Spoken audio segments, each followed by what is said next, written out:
Vous rêvez d'une vie plus épanouie et harmonieuse? Et si la solution était dans les couleurs qui vous entourent? ABC Talk vous propose de découvrir les secrets du pouvoir des couleurs avec Marianne Sauzé, architecte d'intérieur et designer depuis plus de 30 ans.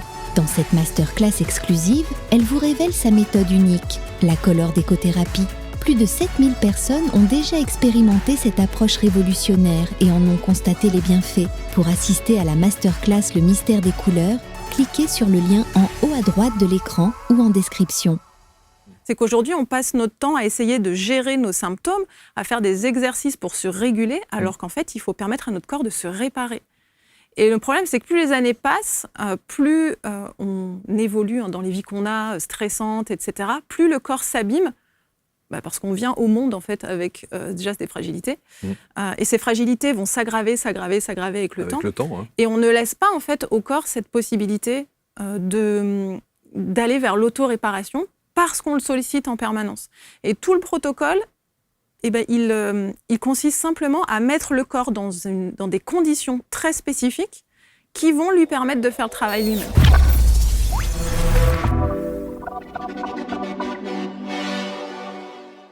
Merci d'être avec nous, bienvenue. Voici une nouvelle rencontre avec mon invité qui vient de Lyon, installée sur les canapés. Elle s'appelle Aude Ruther. Et là, bonjour Aude. Bonjour Marc. Merci d'être là, merci de vous raconter, merci également de l'expertise que vous allez nous proposer et de votre parcours de vie. Raconter sa vie, c'est simple? C'est pas si simple, mais on finit par s'entraîner. Bon. Et on maîtrise au et fur on et à mesure. l'accepte? Oui, on accepte ce qu'on est, qui on est. Et ce qui fait ce que vous êtes aujourd'hui. Et j'en suis plutôt fière. Et vous êtes plutôt fière et vous avez évidemment raison de l'être. On va parler d'une méthode que vous avez conceptualisée qui s'appelle, alors je ne sais pas si on le dit simplement avec les 4 lettres.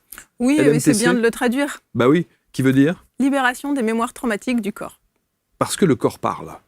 Beaucoup. Et je crois que si, au travers de toutes les émissions que l'on propose, il y a une règle d'or, c'est bien celle-ci. Que la plupart du temps, on oublie que le corps parle. Oui. On s'intéresse beaucoup à l'aspect spirituel, à l'aspect plus éthéré de qui l'on est, même aussi pas mal sur votre chaîne, on parle beaucoup de ce genre de choses.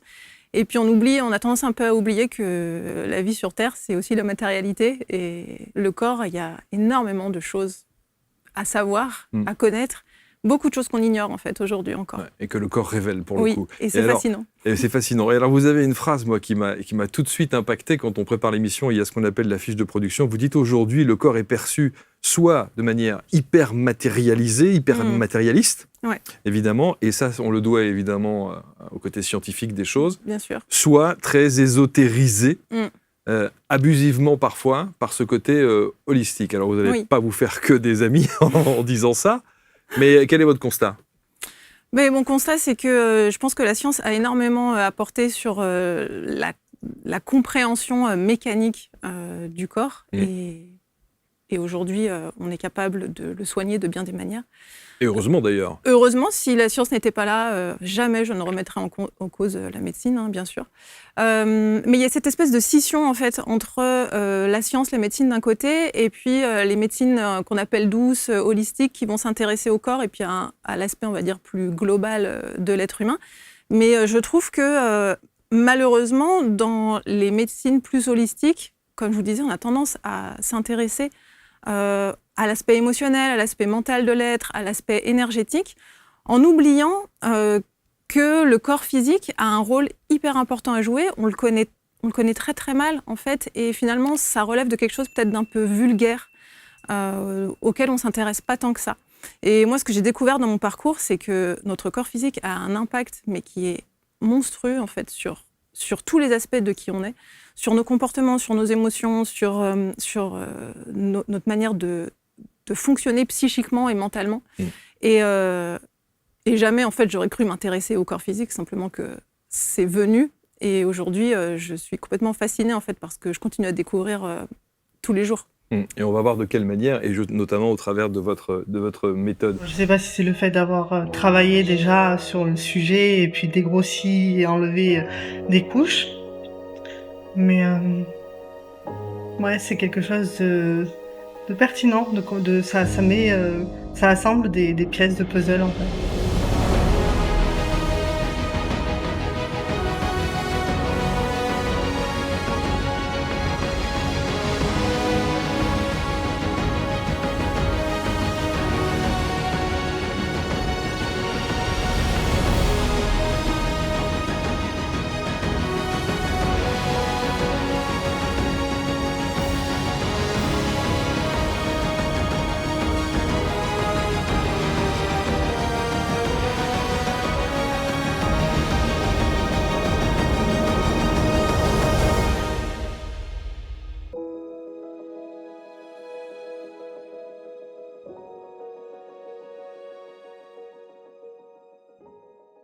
Est-ce que ce corps, il a parlé pour vous ? Oui, bien sûr. Il a même parlé relativement tôt et comme tout un chacun, voilà, nous sommes quand même globalement assez conditionnés à ne pas écouter notre corps, à s'intéresser à notre pensée, à notre capacité d'analyse, à notre discernement mental, très peu aux émotions finalement. Je pense que quand on est né à la fin des années 80, c'est quand même quelque chose qui était... Voilà, on s'y intéressait pas trop.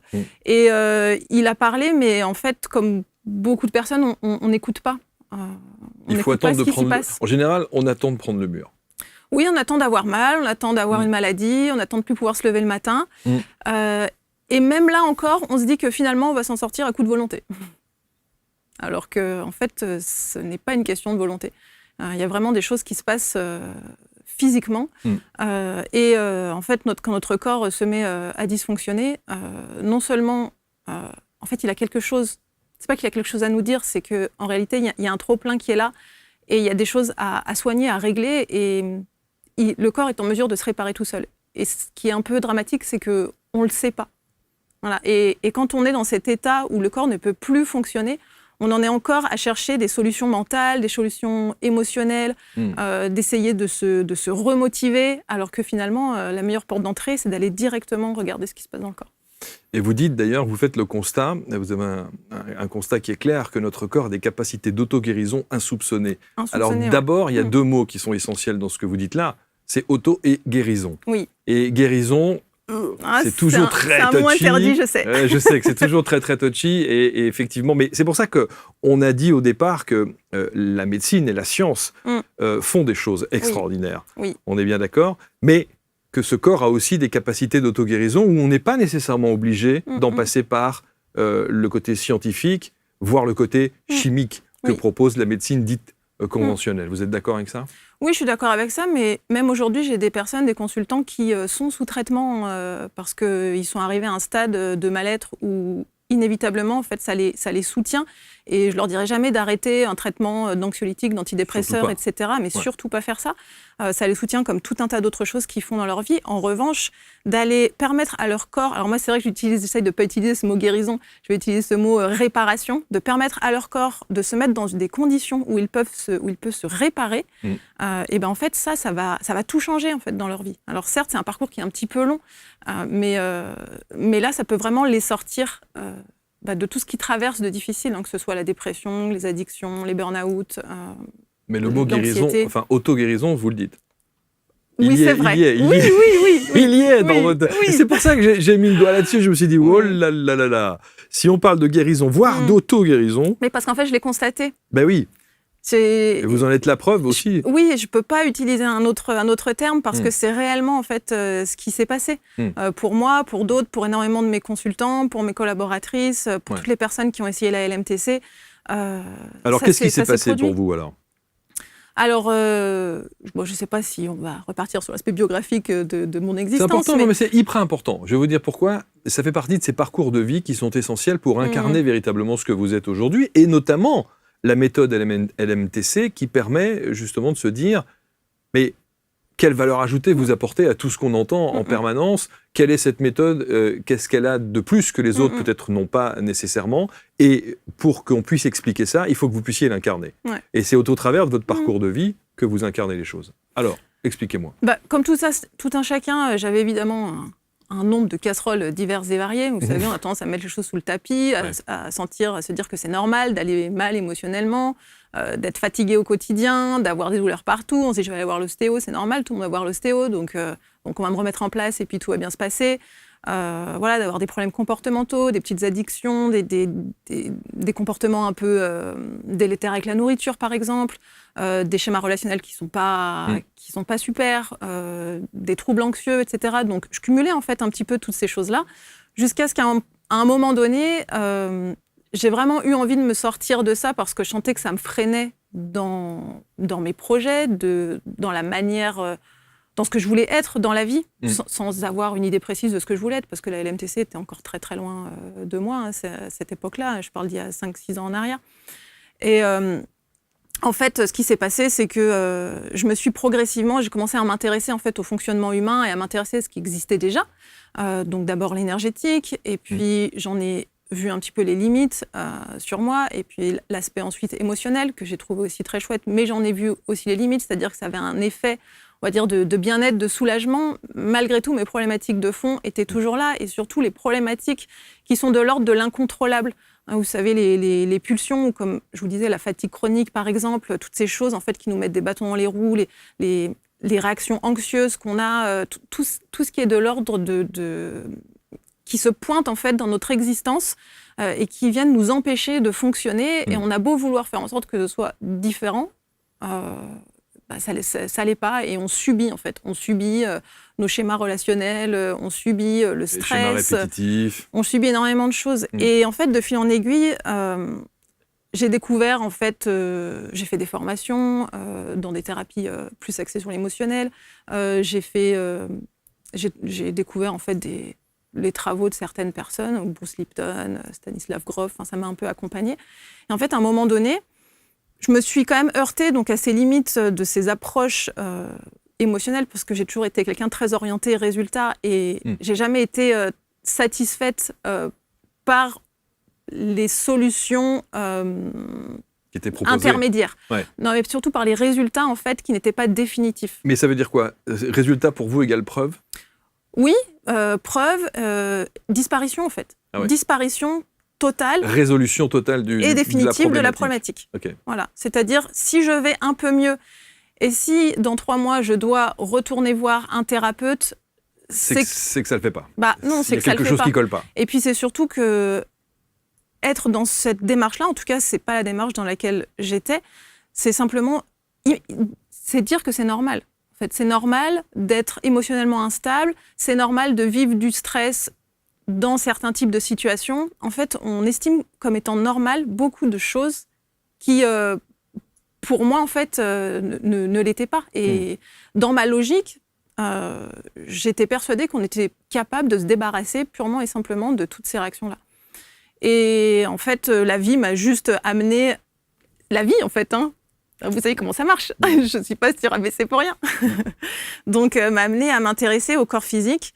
Et en fait, ça a été absolument une révélation. Ouais.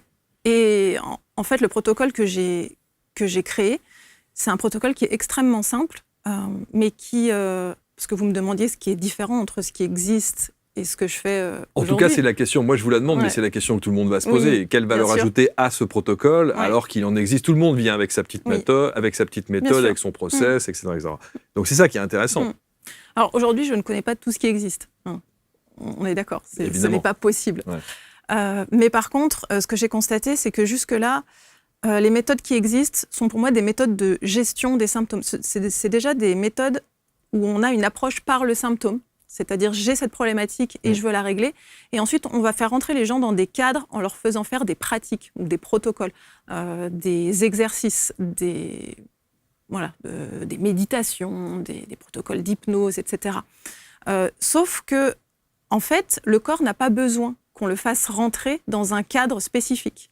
D'accord. Il a besoin qu'on lui laisse pleinement la place de faire ce qu'il a à faire, de résoudre ce qu'il a à résoudre. Et ça, c'est quelque chose qu'on ne le laisse absolument jamais faire, parce qu'on est tout le temps en train de le solliciter. Sauf qu'il faut le guider. Non.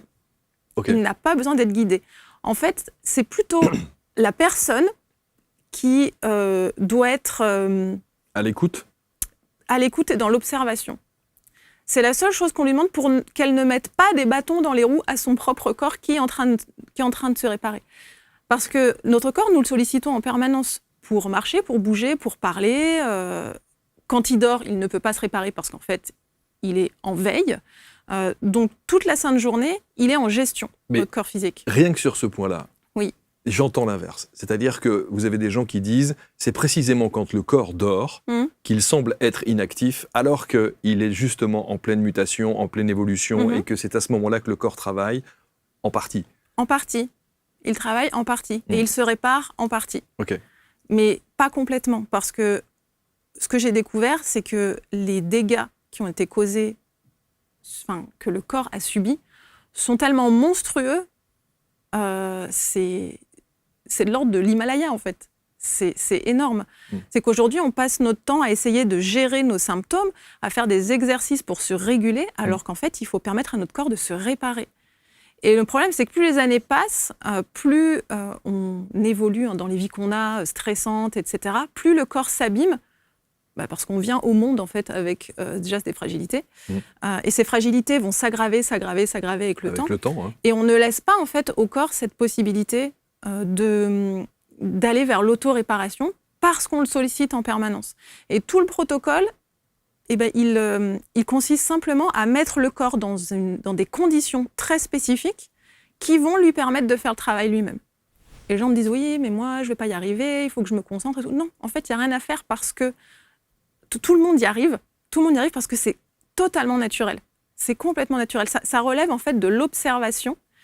Et les gens vivent des trucs incroyables, en fait. Et c'est ça qui est fascinant, c'est de se dire qu'avec un protocole comme le LMTC, que vous allez encore une fois nous décrire un peu plus en profondeur, c'est de se dire, quand on vous entend, il n'y a rien à faire, quoi.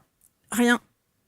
Mais c'est ce qui est le plus dur pour les personnes. Surtout quand on a l'habitude de faire des thérapies où on doit faire quelque chose, où on doit rentrer dans un cadre, où on a un exercice, où il faut se concentrer sur En tout cas, ça ne peut pas faire de mal, ça.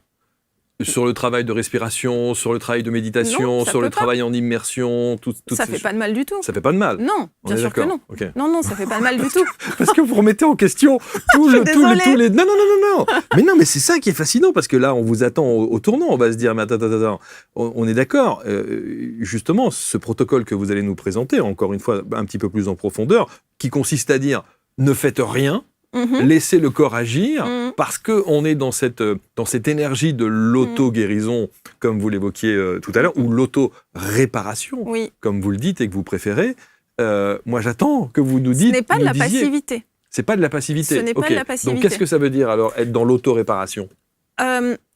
C'est laisser le corps faire, et on le laisse faire, en fait, en observant ce qui se passe. Ok. Voilà. En fait, c'est une thérapie qui passe par tout ce qui est sensoriel.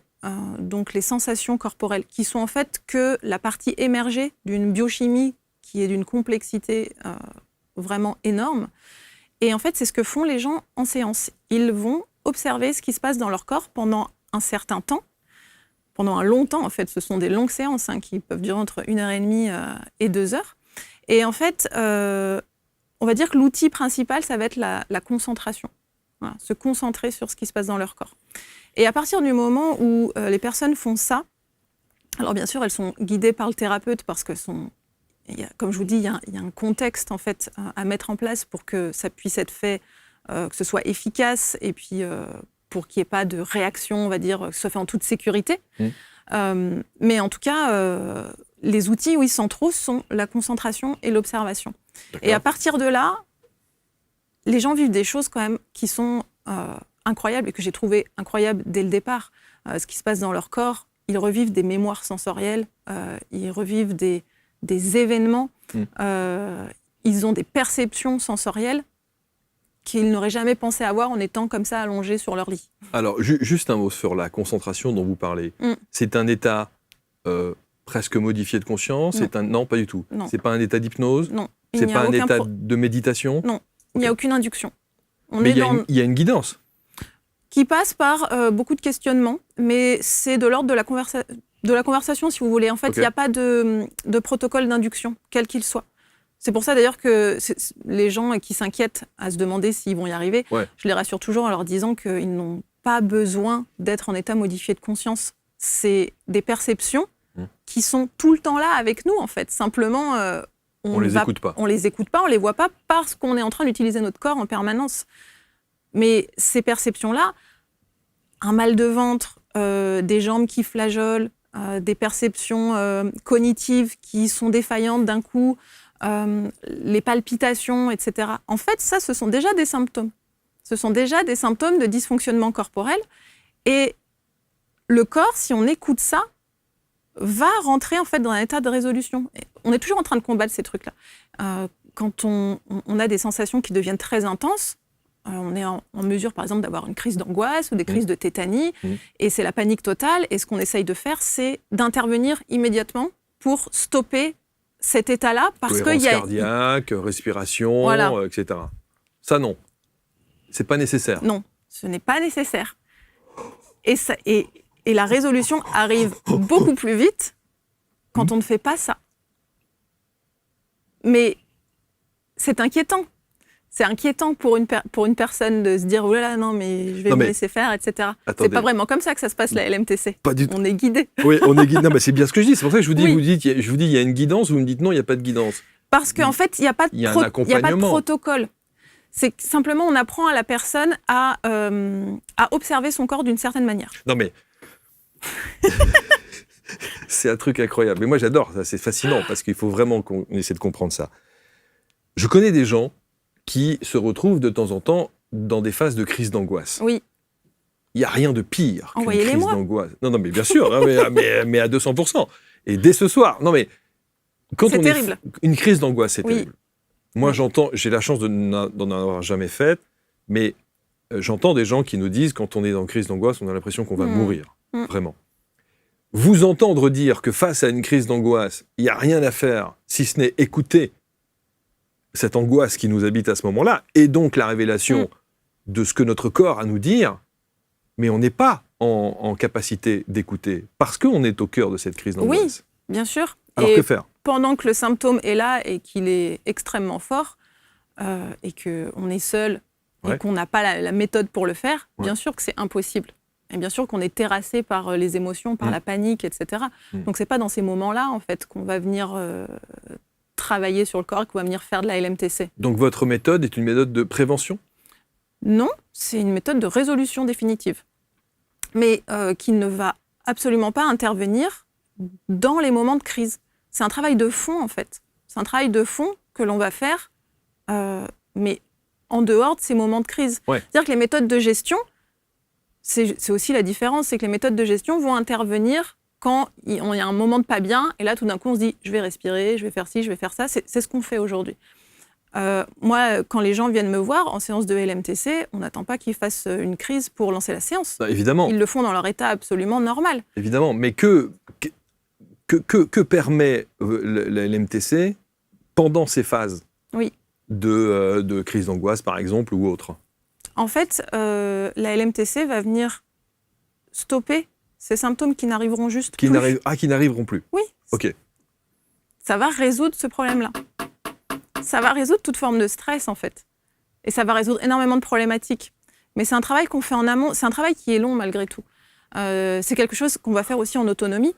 C'est-à-dire que moi, les gens viennent me voir, ils ont un accompagnement de X séances. Cet accompagnement sert à leur apprendre à gérer ça. à faire ce travail de LMTC. Ouais, c'est ça. Et ils vont faire leurs autoséances 2 fois par semaine. Mais en 6 mois, 1 an, leur problématique anxieuse a disparu pour toujours. Mais pas que ça, si vous voulez, parce que c'est pas une approche par les symptômes, c'est qu'on permet au corps de se réparer et il a son propre ordre, il a ses propres priorités. Il va réparer tous les dysfonctionnements internes qui sont en fait des dysfonctionnements à la base électrique au niveau du système nerveux. Il va se réparer et cela va ensuite, par voie de conséquence, supprimer les symptômes associés, que sont les troubles anxieux, que sont la fatigue chronique, les problèmes alimentaires, les phobies, les addictions, les compulsions. Tout ça, on peut le régler. Oui, bien sûr, et beaucoup d'autres choses. Les problèmes de migraine, les problèmes digestifs, les intolérances au gluten, les infections urinaires, les problèmes de récupération musculaire, posturaux, les douleurs, les tensions. Enfin, la liste est hyper longue. Dans la communication, où le marketing, la promesse produit, comme on dit, elle est monstrueuse de ce que vous dites. Oui, je sais. Mais c'est pourtant la vérité. Mais ça, c'est vérifié, ça. Et oui, depuis le temps que... Bah justement, depuis combien de temps vous mettez... Là, ça existe fait 4 combien ans. de temps Ça fait 4 ans. Et donc, il y a des gens, parce que vous dites que l'accompagnement, il est quand même relativement long. Il est court, l'accompagnement est court, mais le travail ensuite est long. Oui, c'est ça que je veux dire. Ça relève de la responsabilité individuelle. Évidemment, il faut à un moment donné se prendre en main. Oui. On est bien d'accord. Mais le process, avant d'avoir des résultats définitifs, il est quand même relativement long, vous dites. Oui, ça prend 6 mois, 1 an. Ça prend plusieurs mois avant de commencer à avoir des résultats qui se stabilisent. Qui se stabilisent dans la durée.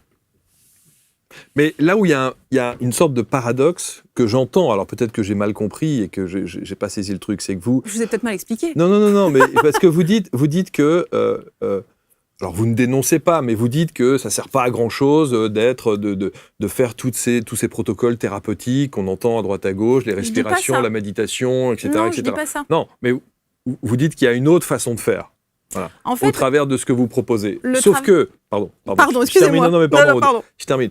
Mais ce que vous proposez est un protocole. Donc, vous décriez d'un côté certains protocoles en disant bah, c'est pas nécessairement le truc qui est le plus, je dirais, efficace. En revanche, vous proposez un autre protocole. C'est vrai, on peut le voir comme ça. Vous voyez ce que je veux dire? Ouais. Non, mais encore une fois, je suis pas là. Je suis pas là. Je me fais toujours l'avocat du diable parce que je sais très bien que dans les commentaires, vous allez avoir droit à ce genre de commentaires. En disant, mais comment est-ce qu'on peut... Sauf que ce n'est pas des exercices. Ce ne sont pas des exercices.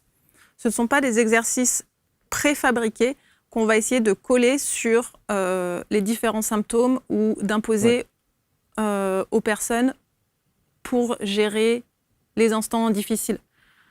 Je ne m'inscris pas en fait là-dedans. C'est que ces approches-là en fait sont aussi complémentaires avec ce que je fais. Parce que la LMTC, elle permet de résoudre définitivement tous ces problèmes-là, mais en faisant ce travail de fond qui prend un certain temps, qui est hyper gratifiant parce que en fait, on se fait un cadeau à soi-même. C'est sûr. Et on n'aura plus jamais ces problèmes de toute la vie. Mais ces techniques de gestion-là, qui existent dans les autres méthodes thérapeutiques, heureusement qu'elles sont là parce qu'elles vont permettre aux personnes d'avoir des solutions ou des techniques pour gérer justement ces moments de crise. C'est ça.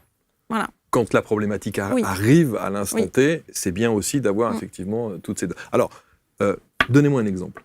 Donnez-moi un exemple d'un accompagnement. Sur 4 ans, vous avez le recul, donc vous devez avoir au moins une personne qui vient avec une problématique X. J'en ai beaucoup. Et que vous faites disparaître complètement. En fait, je ne fais pas disparaître une problématique. C'est qu'en fait, le corps va se soigner tellement complètement que les gens, effectivement, viennent pour une problématique centrale, mais vont voir disparaître tout ce qui les ennuie. La totalité de leurs problématiques. C'est-à-dire qu'une personne qui va venir me voir parce qu'elle n'en peut plus d'avoir des angoisses au volant et qu'elle ne peut plus prendre l'autoroute, ça c'est un grand classique, et ben, cette personne-là va voir disparaître cette problématique-là, plus ses problèmes de fatigue chronique, plus son addiction au sucre, plus sa difficulté à ressentir de la joie dans le quotidien et ses états un peu dépressifs qu'elle ressent depuis une vingtaine d'années par intermittence, plus ses douleurs au cervical, au lombaire dont elle n'arrive pas à se départir depuis des années, plus ses difficultés circulatoires dans les jambes et ses problèmes digestifs et ses problèmes, ses douleurs pendant ses menstruations, etc., etc., etc. C'est-à-dire que le corps se répare complètement. Nous ne sommes pas supposés avoir tous ces problèmes, en fait. Ça, c'est sûr. Notre corps n'est pas supposé dysfonctionner de cette manière-là. S'il dysfonctionne, c'est qu'il y a des courts-circuits qui se produisent. Et ces courts-circuits-là sont des dysfonctionnements électriques au niveau de notre système nerveux. Ils sont aussi liés à des souvenirs sensoriels que notre corps a emmagasinés à une période extrêmement précoce. Mais si on permet au corps déjà de se débarrasser de ces souvenirs-là et de se réparer, on ne se rend pas compte à quel point notre corps physique nous influence. C'est-à-dire que non seulement on résout toutes ces problématiques chroniques, mais en plus de ça, ça va aussi impacter tout le reste. C'est-à-dire que nos problématiques émotionnelles, une personne qui va être colérique, par exemple, qui va avoir de la dépression chronique, qui aura fait 2 burn-out, qui aura du stress, de la nervosité au quotidien, ou qui se trouvera dans une position de figement face à des situations où elle se sent agressée, par exemple, ça va s'en aller aussi. Tout ce qui est de l'ordre du mental, ces personnes qui se plaignent d'avoir une hyperactivité mentale, comme moi j'avais aussi auparavant, qui ont des difficultés cognitives, des difficultés de concentration, qui ont des pensées invasives, intrusives, qui ont des scénarios catastrophes en permanence, ça disparaît aussi. Et par voie de conséquence, en fait, ce sont tous des vases communicants. Donc, in fine, d'un point de vue comportement aussi, on résout tout. Les blessures de rejet, d'abandon, l'anxiété sociale, Alors, Voilà. rentrons dans la méthodologie. Oui. Votre Je vais pas tout accompagnement. vous dire quand Non, même. mais bien sûr, vous n'allez pas dévoiler évidemment l'histoire, mais là, là, vous me mettez l'eau à la bouche et tous ceux qui nous regardent nous disent mais attendez, qu'est-ce que c'est que ce protocole? Parce que même si effectivement, on en entend ici des choses, Mais bien sûr. et des histoires et des accompagnements et des résultats très convaincants. Mais quand j'entends un accompagnant, thérapeute, coach, enfin peu importe, je ne sais même pas d'ailleurs comment vous définissez, thérapeute, Et puis chercheuse, parce que chercheuse, voilà, je cherche beaucoup. qui dit que on peut tout régler. J'ai pas cette prétention de dire qu'on peut tout régler, mais en tout oui. cas, tout ce que j'ai vu jusqu'à présent, on peut régler. On peut régler. Et Mais définitivement. Oui, définitivement. Aujourd'hui, je fais des recherches un peu plus poussées sur des personnes qui ont des problématiques vraiment médicales, type syndrome de Hashimoto, type fibromyalgie, type sclérose en plaques. Donc aujourd'hui, je ne me prononcerai pas encore là-dessus, mais c'est hyper encourageant. Et vous êtes accompagné scientifiquement? J'aimerais. C'est pour ça que je suis là. C'est mon objectif. Mais parce que là, évidemment, tous les gens qui... Et notamment les zététiques, les scientifiques qui sont toujours très sceptiques sur les sujets qu'on aborde, ce serait très intéressant de dire, mais contactez Aude et essayez de voir le suivi qui est fait au travers des cas d'espèces, comme on dit. Mais plus que ça, en fait. Moi, ce que j'aimerais, c'est pouvoir intéresser suffisamment le monde médical et la science pour pouvoir rentrer dans des protocoles de recherche, pour pouvoir ne serait-ce que tester comment ces corps fonctionnent quand ils sont débarrassés de tout dysfonctionnement. Comme le mien, par exemple, qui est débarrassé de tout dysfonctionnement. Alors, qu'est-ce que ça veut dire être débarrassé de tout dysfonctionnement? Ça veut dire quoi? Ça veut dire que, parce qu'on pourrait se dire, ça y est, elle ne ressent plus rien, elle n'a plus d'émotions, elle n'a plus d'état d'âme, elle n'a plus de... Les émotions, ça fait partie de qui l'on est. Bien sûr, sauf quand ce sont des émotions positives, c'est chouette. Quand ce sont des émotions négatives, avec votre protocole, on est censé ne plus être impacté par ces émotions négatives. On n'est plus impacté comme on l'est... parce que quand le corps dysfonctionne, en fait, ces émotions désagréables vont être stagnantes et elles vont être vécues de manière plus intense et beaucoup plus longue. En fait, on est beaucoup plus détaché des émotions que l'on ressent. C'est une information comme une autre, on les vit. On va sentir une tristesse, par exemple, si l'événement nous rend triste. On ne va pas être submergé par cette tristesse pendant 48 heures et on ne va pas être empêché de fonctionner, terré au fond de son canapé, à plus pouvoir se lever et avoir envie de mourir, à remettre en question le sens de la vie. Ça n'existe plus. Moi, aujourd'hui, mon corps n'a plus de stress, en fait. C'est-à-dire que toute situation, quelle qu'elle soit, aussi intense soit-elle, est gérée de manière calme. Et mon corps met à ma disposition toutes ses ressources pour que justement je puisse agir de la manière la plus efficiente possible, la plus efficace, la plus adaptée en fonction de la situation. S'il faut réagir, s'il faut courir, s'il faut ne plus bouger, s'il faut dire quelque chose. Alors, comment vous avez conçu ce protocole ? Sans dévoiler, évidemment, oui, le sésame, comme on dit. Mais comment vous avez conçu ce protocole ?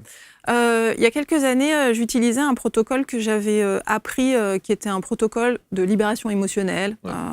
C'est un mot un petit peu, une expression un peu fourre-tout, dans lequel on met beaucoup de protocoles, de techniques, qui était déjà un protocole autour pas mal du questionnement. Donc, avec mes consultants, je les questionnais beaucoup sur déjà leur ressenti corporel, mais c'était un protocole qui ramenait aussi beaucoup dans les souvenirs. Donc, on revivait les souvenirs traumatiques, en remontant dans le temps, dans le passé, jusqu'au souvenir le plus lointain. Et donc, là, effectivement, comme je vous disais, j'en ai vu les limites parce que j'ai des personnes, elles avaient beau revivre leurs plus anciens souvenirs traumatiques, le bien-être était momentané, même si à la fin de la séance, elles se sentaient mieux. Et puis, en fait, ce qui s'est passé, c'est que j'ai eu des consultants qui se sont mis à avoir des ressentis corporels de plus en plus élaborés en séance. Et finalement, jusqu'à présent, ces ressentis corporels étaient, on va dire, assez anecdotiques dans le processus de séance. Ils étaient périphériques. Et à un moment donné, en fait, j'ai décidé de m'y intéresser et d'en faire l'élément central parce que je voyais bien déjà que d'un consultant à l'autre, on se retrouvait avec des schémas sensoriels qui étaient très similaires. Il y avait comme des modèles qui se dégageaient, une dizaine, une quinzaine, une vingtaine de modèles différents, mais grosso modo, tout le monde vivait la même chose physiologiquement. Donc, en fait, j'ai changé mon protocole de telle sorte que je mette vraiment les sensations au cœur de mon questionnement et de l'accompagnement. Et à partir de là où je ne me suis intéressée plus qu'à ça, je me suis mis à voir des choses constaté des choses incroyables. Et des gens qui vivaient des expériences en séance. Déjà, je me suis rendu compte que tout le monde vivait à peu près la même chose. C'est-à-dire qu'on vivait tous une dizaine, une quinzaine d'expériences sensorielles différentes, mais pas plus. Avec un déroulé qui était toujours similaire, avec des sensations qui étaient extrêmement intenses. Et puis, inédites. Quand quelqu'un est en train de vous dire qu'il est en train de pencher sur la droite, que là, il va tomber, et que tout d'un coup, il est en train de chuter, et qu'il est en train d'atterrir sur un support qui est dur et que ça lui fait mal au dos, tout ça dans son état de conscience normale, ou alors qu'il ressent des brûlures, des piqûres sur tout son corps, que tout d'un coup, il a du mal à respirer parce que la cage thoracique, elle est oppressée, et que ses bras, ses jambes sont oppressés, il y a des fourmis partout, et puis ça ne répond plus. Et puis d'un coup, comme ça, sans rien faire, 10 minutes plus tard, ça se libère, et tout d'un coup, c'est bon, je respire, et puis je suis remontée, et j'ai plus mal nulle part, et je peux bouger. Mais à ce moment-là, il est dans quel... Là, il est dans une perception d'état modifié de conscience. Non. Okay. Et il se rappelle de tout, d'ailleurs. Et il n'est pas sous hypnose? Ah non, pas du tout. On est dans notre état de conscience normal. Absolument normal, ça je peux vous le garantir. Juste dans la discussion? Juste dans l'échange? Oui. Parce qu'en fait, c'est des perceptions qui sont enfermées dans notre corps, ce sont des mémoires qui sont enfermées dans notre corps, qu'on n'a jamais écoutées, qui ne peuvent pas s'exprimer. Donc évidemment, quand je vous en parle, ça semble complètement ahurissant et on se dit que c'est de l'ordre... Non, mais on se dit que c'est révolutionnaire pour le coup, parce que là, franchement... Et c'est très simple pourtant. C'est pourtant très simple. Je n'ai pas ce bagage scientifique, donc je n'aurais pas pu inventer quelque chose de complexe. Bien sûr. Non, mais non seulement effectivement, c'est assez bluffant d'entendre ça, de se dire qu'effectivement, vous avez quand même le recul sur 4 années avec des cas précis. Oui. Et des résultats précis, pour le coup. Et ce qui est d'autant plus intéressant, les deux axes, moi, qui m'interpellent vraiment, c'est... Alors, on ne connaît pas, vous ne pouvez pas le révéler ici, et c'est normal, puisque c'est le principe de la méthode, c'est cet échange que vous avez. Quel est le petit plus qui fait que vous arrivez effectivement à déclencher quelque chose chez les gens pour qu'il y ait ce process d'auto-guérison du corps? Ça, c'est quand même assez... C'est étrange. Je n'ai pas de pouvoir magique. Non, mais j'imagine bien. D'autant plus que les personnes, au bout de l'accompagnement qui est relativement court, ont tout à fait bien saisi le principe pour pouvoir le faire toutes seules. Toutes seules chez elles. Ah oui. Après, nous, on est très en contact avec tous nos consultants. Ils nous envoient leur compte-rendu de séance, on leur donne des conseils, etc. Donc ça veut dire que la méthode LMTC, c'est pas une méthode qui se fait quand on est au cœur de l'émotion. Non. Elle se fait sur la longueur. Oui. Et c'est le fait qu'on réactualise, on fait ce reset corporel qui fait que quand l'émotion arrive, on l'accueille et elle ne nous impacte pas. En fait, ça n'arrive plus. C'est-à-dire que certes, une émotion peut arriver, mais le stress n'arrive plus. Non, mais bien sûr que non. Parce que vous pensez que quand on n'a plus de stress, on est des zombies? Non, mais ce que je veux dire, c'est que... Non, mais parfois, le stress, il y a des stress positifs. Il n'y a aucun stress positif.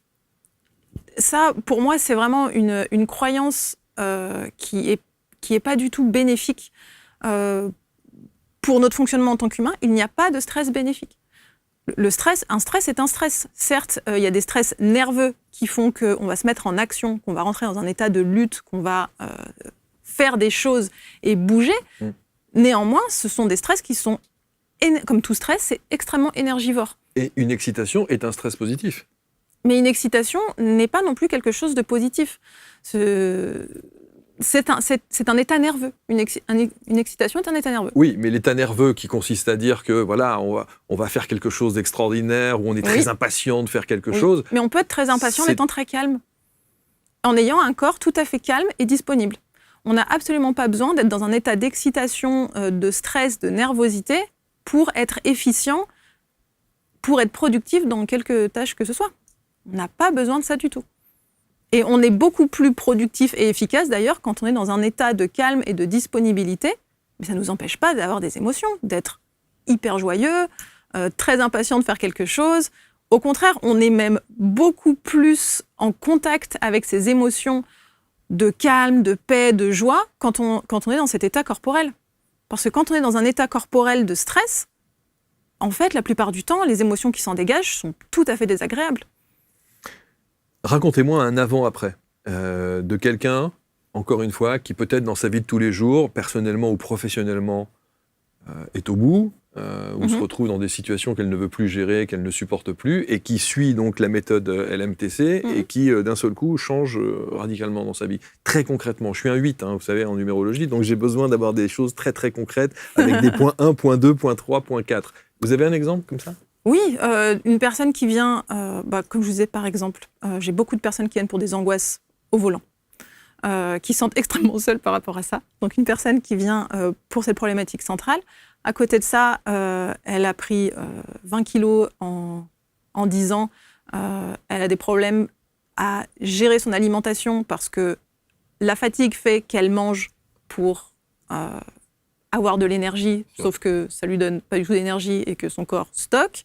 Elle a des problèmes de douleur au niveau des genoux et au niveau des cervicales. Elle a des allergies. Et puis, elle a... en fait, moi, je fais un questionnaire très, très poussé. Donc, il y a beaucoup de choses comme ça. Mais de manière centrale, c'est ça.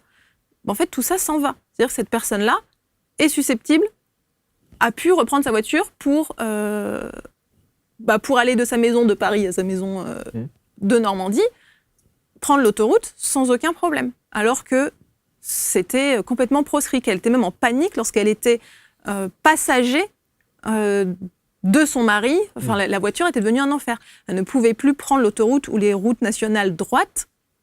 C'était complètement impossible. Ses allergies ont disparu. Elle a perdu du poids ? Oui. Comme moi, d'ailleurs. Je peux vous raconter mon propre cas, si vous voulez. Ah, mais volontiers, ouais, bien sûr. On n'est jamais mieux servi par soi-même. Ah alors, oui, évidemment, parce que vous l'avez expérimenté sur vous. Oui, bah, j'étais évidemment. mon premier cobaye. Logique. Donc, c'est ce qui m'a aussi permis de beaucoup apprendre. Alors ? Moi, j'avais des gros problèmes de colère, par exemple. Beaucoup de colère rentrée. J'étais très, très colérique. Je m'emportais très facilement. Donc, un profil très dur. J'avais énormément de douleurs dans le corps, sur le haut du corps, au niveau des omoplates, des cervicales, les lombaires. Mes genoux étaient en vrac. J'avais énormément de fatigue chronique, ce qui était très frustrant pour moi parce que j'aimais faire du sport et en fait, je ne pouvais rien prévoir dans ma vie parce que du jour au lendemain, je me retrouvais dans un état que je ne pouvais pas prévoir, où je passais en fait de ces états nerveux où je pouvais faire beaucoup de choses, donc j'étais contente, très satisfaite parce que je dépotais dans ma journée, où le lendemain, j'étais devenue complètement inopérante et il fallait que je revoie mon programme à la baisse parce que rien que le fait de me lever pour aller travailler était compliqué. J'étais extrêmement stressée, avec beaucoup de ruminations, avec des to-do list monstrueuses, parce que je m'en prévoyais beaucoup plus que ce que j'étais capable de faire, donc beaucoup de culpabilité derrière. J'avais des problèmes mon métabolisme était complètement ralenti, donc je stockais la graisse, j'avais 5-6 kilos de plus, ce qui est pas énorme, mais ce qui ne correspondait pas à ma physiologie naturelle. J'avais des problèmes d'acouphènes, j'avais des problèmes posturaux, j'avais des problèmes d'équilibre, c'est-à-dire que simplement être debout sur mes 2 pieds immobiles était quelque chose de compliqué. Je passais mon temps à me dandiner d'un pied sur l'autre parce que j'étais pas stable. Donc j'avais vraiment des gros problèmes de proprioception. J'avais des problèmes d'état dépressif en fait qui contrebalançaient les états de colère et de nervosité. Une procrastination qui crevait le plafond, donc c'était hyper compliqué dans ces moments de fatigue. De me mettre en action, je reportais tout au lendemain, etc. En fait, la liste était monstrueuse. Donc vous étiez faite en kit ? Comme tout le monde, en fait. Voilà. Vous faites la méthode LMTC ? Ouais. Ça m'a pris 1 an et demi. 1 an et demi ? Oui. Tout ça a disparu. Quotidiennement ? Non. Non. 2 fois par semaine. 2 fois par semaine ? Oui. Pendant combien de temps, là, Moi, en fait... c'est pas intéressant d'indiquer combien de temps mes séances durent parce qu'en fait, le corps de chacun est différent et chaque corps en fait va fonctionner par cycle. C'est-à-dire qu'il y a des personnes, un peu comme les cycles de sommeil en fait, si vous voulez. Donc il y a des personnes dont le corps a des cycles très rapides. Donc ils vont faire des séquences de 20 minutes et donc ils vont avoir des séances qui vont faire des multiples de 20 minutes. Il y a des personnes qui vont avoir des séquences très longues de 45 minutes, donc leur corps va faire des multiples de 45 minutes. Donc on peut très bien faire une séance de 20 minutes comme une séance de 2 heures. Moi j'étais du genre, un corps plutôt pas rapide, donc c'était des longues séances. Mais en tout cas, à hauteur de 2 fois par semaine, ça suffit pour que toutes ces problématiques disparaissent de ma vie. Les premières évolutions Constatation? Oui, une réduction de la fatigue, une plus grande envie de vivre, en fait. Parce qu'évidemment, ça avait remis en cause un peu tout le sens que je mettais dans l'existence. Hein. Et au bout de combien de temps? Au bout de 6 mois. Ouais. Donc 6 mois, 2 fois par semaine? Ouais, 6 mois. À raison d'une heure, 1h30. Voilà. Grosso modo. Okay. Oui. Et beaucoup de choses, en fait, beaucoup de petites choses qui apparaissent. Relationnellement, on est plus calme, on est plus patient, on réagit moins quand on est dans un bouchon et que devant nous, ça avance pas alors qu'on n'est pas très à l'heure. Le rapport au temps va changer parce que le temps, c'est quelque chose qui appartient à notre corps physique. Donc, on n'est plus en retard. Mais ça veut dire que ce protocole LMTC que vous faites 2 fois par semaine, et que vous proposez aussi, évidemment... Mais à un moment donné, ça s'arrête. Parce qu'à un moment donné, les problèmes disparaissent. On n'a plus besoin de le faire. Mais vous, il aura fallu 1 an et demi. Oui. Et au bout d'1 an et demi, vous dites « Ok, c'est bon, ça y est, je suis calé, il n'y a plus de problème. » Ah oui. Et ça ne revient plus. Ah non, ça ne revient plus. Non, on le sent. Et puis, on voit les évolutions se faire petit à petit. Mais ce protocole, il se fait obligatoirement en présentiel avec vous. Enfin, je veux dire même à distance avec vous. Bien sûr, ouais. Mais qu'on peut faire comme on veut, c'est-à-dire qu'on n'est pas obligé de vous avoir en visio. Si. En fait, ça se fait que pendant l'accompagnement. Et d'ailleurs, on n'est même pas en visio, on est simplement au téléphone parce qu'on a simplement besoin d'entendre la voix du thérapeute. Du thérapeute. Voilà. Mais ensuite, on le fait à un rythme qui correspond au rythme de notre corps. C'est-à-dire qu'en fait, c'est le corps qui va manifester son besoin de faire une séance. Moi, je suis tombée un peu dans mes propres pièges parce que j'ai essuyé les plâtres. Hein. J'ai testé sur moi, donc j'ai testé beaucoup de choses, beaucoup de modalités, etc. En fait, se dire, je vais faire une séance tous les jours, comme ça, en 6 mois, tout est fini. En fait, ça ne fonctionne pas comme ça. C'est que le corps a besoin d'un temps de repos et de réagencement entre les séances. Et à un moment donné, il va y avoir cette résurgence un petit peu de symptômes globaux. Et là, c'est le moment d'aller faire sa séance. Et là, la séance, elle est efficace. Donc, grosso modo, on va dire que 80% des personnes rentrent dans ce protocole de 2 fois par semaine. Voilà. C'est pas énorme pour régler tous ces problèmes. Non, mais c'est pas... À peu près tous ces problèmes. Mais non, c'est pas énorme, non. C'est pas énorme. Et ça paraît fou. Hein. Oui. Oui. Et aujourd'hui... Pardon, allez-y. Oui, aujourd'hui, j'ai vraiment justement envie d'intéresser le monde scientifique, ne serait-ce que pour mettre en place des protocoles sur vraiment des maladies, sur des maladies avérées, des maladies où les personnes ont un suivi sanguin, un suivi au niveau des examens, etc., pour voir en fait comment est-ce que le corps peut se réparer et éventuellement... Il y a beaucoup de maladies qui sont sans issue en fait aujourd'hui. Si je reprends les exemples comme la fibro, la sclérose en plaques, etc., je suis convaincue en fait que cette méthode-là peut permettre aux personnes, évidemment, d'améliorer grandement leur état et peut-être même d'avoir des résultats beaucoup plus conséquents. Ouais. Mais évidemment, et ça nécessite. Mais est-ce que vous l'avez vous ne l'avez pas fait valider scientifiquement, mais sur des cas comme ça, vous avez eu des cas comme ça de gens avec des maladies beaucoup plus poussées et un accompagnement que vous avez pu préconiser qui a fait que les résultats sont juste incroyables? Sur de la fibro. La fibro. Une personne.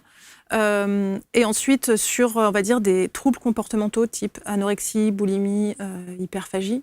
Hein, quand même des choses, voilà.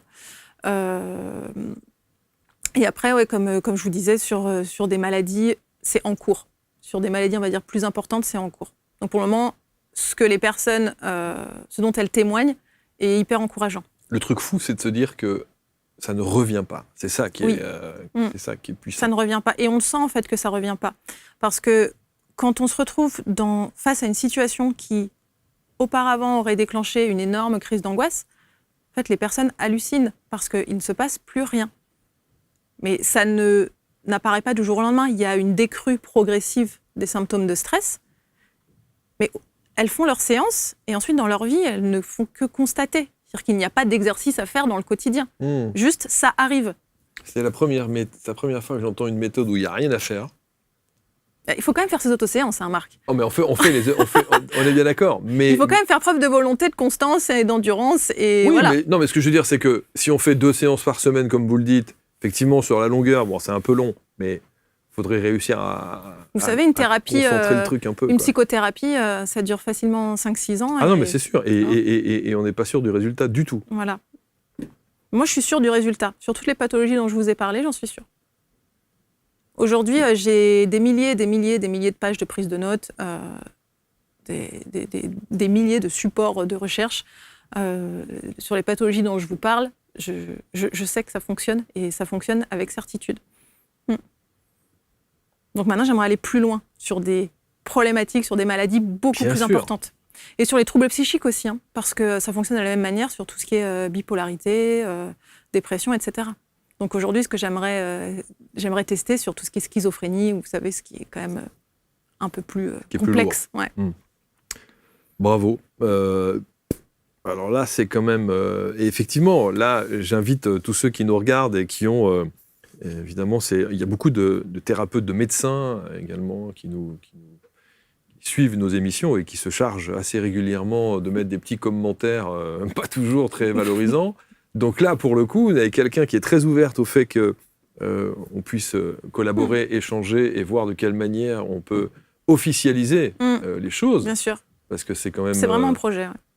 C'est quand même très troublant, ce que vous dites. Oui, c'est très troublant, et puis il n'y a rien qui me prédestinait spécialement à ça. Qu'est-ce que vous vouliez faire avant ? J'étais dans la communication, mais si vous vouliez, j'avais pas une passion incroyable pour mon métier. C'est juste venu au travers d'un travail personnel, quoi, sur moi-même, à la base.